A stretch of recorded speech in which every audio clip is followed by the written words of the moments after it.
포스코그룹을 6년간 이끈 최정호 회장이 결국 회장직에서 물러납니다. 현 정부의 압박에 부딪혀 사면임 도전이 좌절된 것으로 풀이됩니다.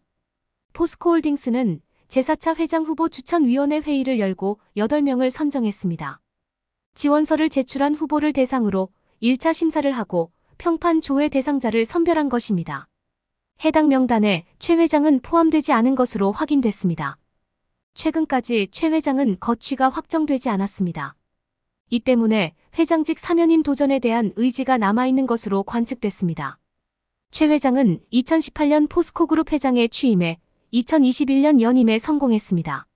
하지만 오는 3월 정기주주총회를 끝으로 회장직에서 물러날 전망입니다. 최 회장은 기존 철강 중심의 사업 한계를 벗어나 미래 신사업을 구축한 것으로 평가됩니다.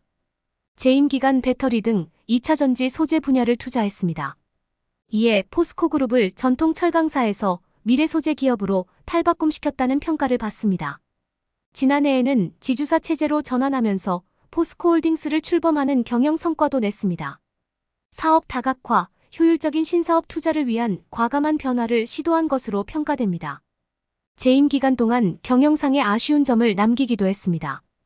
2022년 태풍 흰남노 침수 피해로 포항제철소가 전면 가동을 중단하기도 했습니다. 그의 영업이익이 4조 8,500억 원에 그쳐 전년 대비 이익이 절반이나 축소되기도 했습니다. 최 회장의 사면임이 좌절된 데에는 셀프 연임 등 현 정부의 비판이 작용한 것으로 풀이됩니다. 앞서 국민연금은 포스코홀딩스 대표 선출 절차에 대해 공개적으로 비판했습니다. 최 회장의 사면임 시도에 대해 제동을 건 것입니다. 국민연금은 포스코홀딩스 지분율 6.71%를 가진 최대 주주입니다. 포스코그룹은 명실상부 재계 5위 그룹입니다. 그런데 윤석열 대통령의 해외 순방이나 관련 행사에 최 회장은 한 번도 정식 초청받지 못했습니다. 이런 점도 현 정부의 적지 않은 압박으로 보입니다. 지난달 이사회가 CEO 선임 관련 규정을 전면 개정하면서 최 회장의 연임 절차도 번거로워졌습니다. 그간 포스코그룹은 현직 CEO가 연임 의사를 밝힐 경우 다른 후보자들에 앞서 단독으로 심사를 받을 기회를 제공했습니다.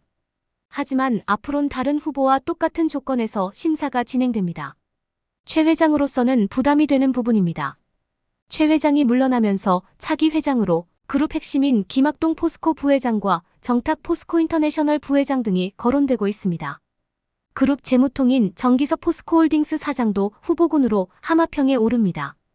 외부 인사로는 권영수 전 LG에너지솔루션 부회장도 거론되고 있습니다. 최 회장의 뒤를 이어 포스코그룹을 이끌 후임의 윤곽은 2월 중 최종 확정될 예정입니다. 최종 후보 한 명은 오는 3월 정기주주총회를 거쳐 회장으로 정식 선임됩니다.